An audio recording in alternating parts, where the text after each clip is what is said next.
یہ مانتے ہو کہ نہیں مانتے؟ ہاں صاحب اللہ نے دیا. اللہ نے دیا تو دشمنوں کو کون دیا کرتا ہے؟ دوستوں کو دیتے ہیں. اللہ نے ہم کو دنیا میں بھی دیا، آخرت میں بھی وہی ہم کو دے گا. فرمایا کہ وَتَصِفُ أَلْسِنَتُهُمُ الْكَذِبَ أَنَّ لَهُمُ الْحُسْنَى، ان کی زبانیں جھوٹ سے متصف ہیں، جھوٹ بولتی ہیں کہ ان کے واسطے اچھائی ہے. لا جرم ان لهم النار وانهم مفرطون. فرمایا کہ یقینی بات یہ ہے کہ ان کے واسطے جہنم کی آگ ہے اور یہ اس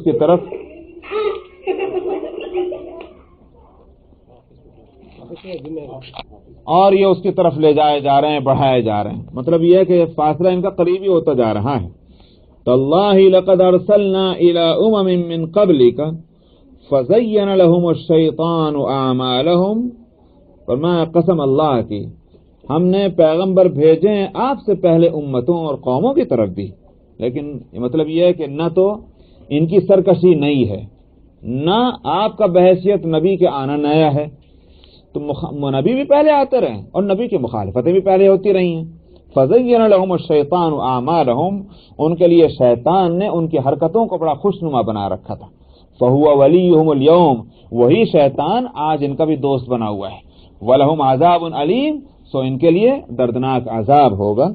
وما انزلنا علیک الکتاب الا لتبین لهم الذی اختلفوا فیہ وہدی ورحمۃ لقوم یؤمنون.